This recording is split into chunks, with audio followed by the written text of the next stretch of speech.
നമസ്കാരം, പിക്ചർ ന്യൂസിലേക്ക് സ്വാഗതം. SFI പിരിച്ചുവിടണമെന്ന VD Satheesan. SFI ഏറ്റവും വലിയ സാമൂഹ്യ വിരുദ്ധ സംഘടനയായി മാറിയിരിക്കുകയാണ്. അതുകൊണ്ട് തന്നെ CPM ഇടപെട്ട് ഈ സംഘടനയെ പിരിച്ചുവിടണമെന്നും പ്രതിപക്ഷ നേതാവ് VD സതീശൻ വ്യക്തമാക്കി. കഴിഞ്ഞ ദിവസങ്ങളിൽ തിരുവനന്തപുരത്തും എറണാകുളത്തും നടന്ന ആക്രമണങ്ങൾ അതിന്റെ തെളിവാണ്. കേരളത്തിലെ ലഹരി വ്യാപനത്തിന്റെ കണ്ണികളാണ് SFI എന്നും CPM അവരെ രാഷ്ട്രീയമായി രക്ഷ നൽകി ക്രിമിനലുകൾ ആക്കുകയാണെന്നും VD സതീശൻ കാസർഗോഡ് മാധ്യമങ്ങളോട് പറഞ്ഞു. ബഡ് സ്കൂളിന് RSS സ്ഥാപക നേതാവ് ഹെഡ്ഗേവറിന്റെ പേര് നൽകിയതിൽ യുവജന പ്രതിഷേധം. BJP ഭരിക്കുന്ന പാലക്കാട് നഗരസഭയുടെ കീഴിലുള്ള സ്കൂളിലാണ് ഈ വിവാദം. DYFI യൂത്ത് കോൺഗ്രസ് പ്രവർത്തകരാണ് പ്രതിഷേധവുമായി രംഗത്തെത്തിയത്. യൂത്ത് കോൺഗ്രസ് പ്രവർത്തകർ നഗരസഭയിലേക്ക് നടത്തിയ മാർച്ചും സംഘർഷാവസ്ഥയിലാണ് കലാശിച്ചത്. അനധികൃത സ്വത്ത് സമ്പാദന കേസിൽ KM എബ്രഹാമിനെതിരെ CBI അന്വേഷണത്തിന് ഉത്തരവ്. മുൻ ചീഫ് സെക്രട്ടറിയും CEO-യുമായ KM എബ്രഹാം വരവിൽ കവിഞ്ഞ സ്വത്ത് സമ്പാദിച്ച എന്ന പരാതിയിലാണ് ഹൈക്കോടതി CBI അന്വേഷണത്തിന് ഉത്തരവിട്ടത്. കൊച്ചി CBI യൂണിറ്റിനാണ് അന്വേഷണ ചുമതല. ജോമോൻ പുത്തൻപുരയ്ക്കൽ നൽകിയ ഹർജിയിലാണ് കോടതിയുടെ ഈ നടപടി. 3 സ്റ്റാർ റെസ്റ്റോറന്റുകളിൽ കള്ളുഷാപ്പ് തുടങ്ങാം. വിനോദസഞ്ചാര മേഖലകളിലെ 3 സ്റ്റാറും അതിനു മുകളിലോ ക്ലാസിഫിക്കേഷനുള്ള റെസ്റ്റോറന്റുകളിൽ കള്ളുഷാപ്പ് തുടങ്ങാൻ അനുവദിച്ച് പുതിയ മദ്യനയം. കള്ള് വ്യവസായ വികസന ബോർഡിന്റെ നേതൃത്വത്തിൽ ഇവിടെ ടോഡി പാർലർ തുടങ്ങാം. റെസ്റ്റോറന്റുകൾക്ക് ക്ലാസിഫിക്കേഷൻ നൽകുന്നത് സംസ്ഥാന ടൂറിസം വകുപ്പാണ്. വിനോദസഞ്ചാര മേഖലയ്ക്ക് പ്രോത്സാഹനം നൽകുന്ന ഇളവുകളടക്കം നിരവധി മാറ്റങ്ങളാണ് 2025-26 സാമ്പത്തിക വർഷത്തെ പുതിയ മദ്യനയം ഉത്തരവായത്. ഷഹബാസ് വധക്കേസിൽ പ്രതികളായ 6 വിദ്യാർത്ഥികളുടെയും ജാമ്യാപേക്ഷ കോടതി തള്ളി. കോഴിക്കോട് ജില്ലാ സെഷൻസ് കോടതിയാണ് ജാമ്യം തള്ളിയത്.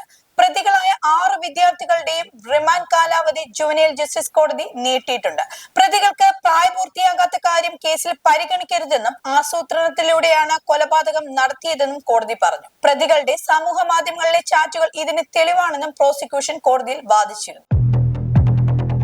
വർക്കല പാപനാശത്തെ ഫ്ലോട്ടിംഗ് ബ്രിഡ്ജ് വീണ്ടും തകർന്നു. ഇന്ന് പുലർച്ചെ കടക്ഷോഭത്തിലാണ് ഫ്ലോട്ടിംഗ് ബ്രിഡ്ജ് തകരുന്നത്. ശക്തമായ തിരയിൽ തകർന്ന ബ്രിഡ്ജിന്റെ ഒരു ഭാഗം കടലിലേക്ക് ഒഴുകി പോവുകയും ചെയ്തു.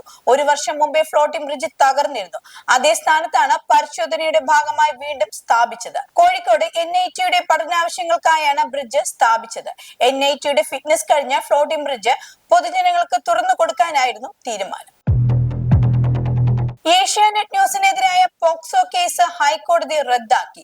ഏഷ്യാനെറ്റ് ന്യൂസിനും 6 ജീവനക്കാർക്കും എതിരെയാണ് പോക്സോ കേസ് രജിസ്റ്റർ ചെയ്തത്. ഇതാണ് സിംഗിൾ ബെഞ്ച് റദ്ദാക്കിയത്. ഏഷ്യാനെറ്റ് ന്യൂസ് നൽകിയ ഹർജിയിലാണ് കോടതിയുടെ ഈ ഉത്തരവ്. കുറ്റപത്രത്തിൽ ചുമത്തിയ കുറ്റങ്ങൾ നിലനിൽക്കില്ലെന്നാണ് കോടതിയുടെ വാദം. കണ്ണൂരിൽ പുലർച്ചെ 2 മണിയോടെ കാണാതായ അമ്മയെയും 2 മക്കളെയും കിണറ്റിൽ മരിച്ച നിലയിൽ കണ്ടെത്തി. കണ്ണൂർ അഴിക്കോട് മീൻകുന്നിലാണ് സംഭവം നടക്കുന്നത്. മമ്പറം PDAക്ക് സമീപം മടത്തിൽ ഹൌസിൽ 45 വയസ്സുള്ള ഭാമ, മക്കളായ 15 വയസ്സുള്ള ശിവനന്ദൻ, 10 വയസ്സുള്ള അശ്വിൻ എന്നിവരെയാണ് മരിച്ച നിലയിൽ കണ്ടെത്തുന്നത്. കോവിഡ് രോഗിയായ യുവതിയെ ആംബുലൻസിൽ പീഡിപ്പിച്ച കേസിൽ പ്രതിക്ക് ജീവപര്യന്തം ശിക്ഷ. പത്തനംതിട്ട പ്രിൻസിപ്പൽ സെഷൻസ് കോടതിയാണ് ശിക്ഷ വിധിച്ചത്. കായംകുളം സ്വദേശിയായ ആംബുലൻസ് ഡ്രൈവർ നൌഫലാണ് പ്രതി. ജീവപര്യന്തം ശിക്ഷയ്ക്ക് പുറമെ 1,80,000 രൂപ പിഴയും വിധിച്ചിട്ടുണ്ട്. കോവിഡ് രോഗിയായ യുവതിയെ ആംബുലൻസിൽ ആശുപത്രിയിലേക്ക് കൊണ്ടുപോകുന്ന വഴിയാണ് പീഡനത്തിന് ഇരയാക്കിയത്. രാജ്യത്തെത്തിച്ച മുംബൈ ഭീകരാക്രമണ കേസിലെ പ്രതി പാകിസ്ഥാൻ വംശജനായ കനേഡിയൻ പൗരൻ തഹാവൂർ റാണയെ ചോദ്യം ചെയ്യാൻ 12-അംഗ NIA സംഘം. NIA മേധാവി, 2 IG-മാർ, 1 DIG, 1 SP ഉൾപ്പെടെ 12 അംഗങ്ങളാണ് ചോദ്യം ചെയ്യുന്ന ഉന്നതതല സംഘത്തിലുള്ളത്. ഇവർക്ക് മാത്രമേ റാണയെ പാർപ്പിക്കുന്ന സെല്ലിലേക്ക് പ്രവേശനമുള്ളൂ.